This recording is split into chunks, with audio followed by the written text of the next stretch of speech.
one giant volcano created what we now call Yellowstone National Park. But how could that be? How could one volcano create a park that covers over 2 million acres and is one of the most visited tourist attractions? It is a fact that Yellowstone National Park is a frequently visited tourist attraction all year long. And most people just don't know that it is inside of a volcano.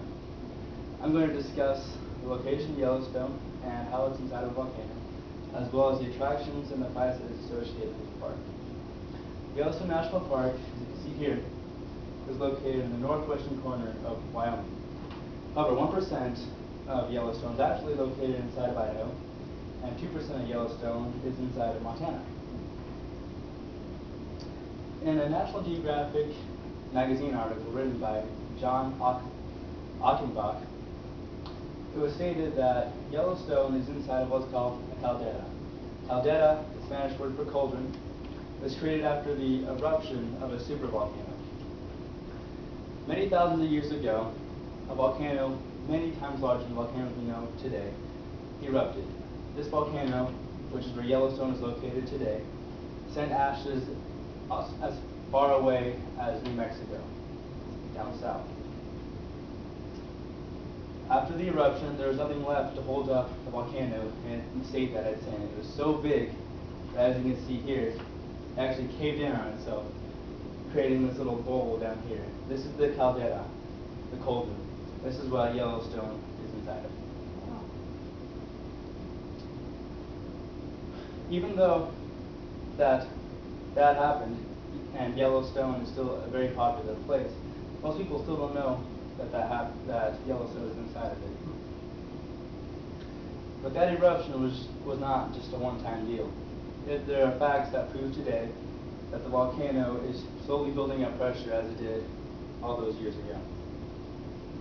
Even though the volcano is still very much alive, it does not scare away people who want to go visit Yellowstone National Park.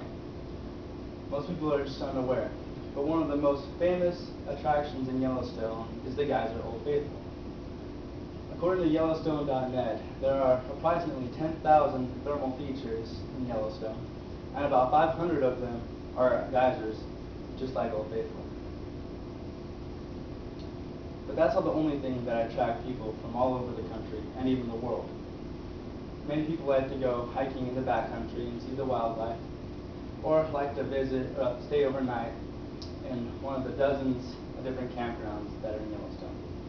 Keeping that in mind, I'm going to tell you that you can't just waltz into Yellowstone whenever you want. There are fees you have to pay to get inside.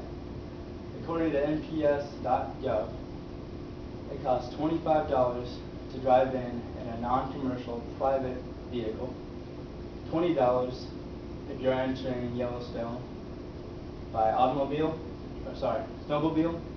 or motorcycle, and $12 for any person 16 years of age or older entering the park by foot, bike, ski, etc. I have discussed the location of Yellowstone National Park and how it's inside of a volcano, and also the attractions that are in Yellowstone and the price that's associated with the park. It's one volcano created what we now know as Yellowstone National Park. One volcano could also destroy what we've come to love as Yellowstone National Park.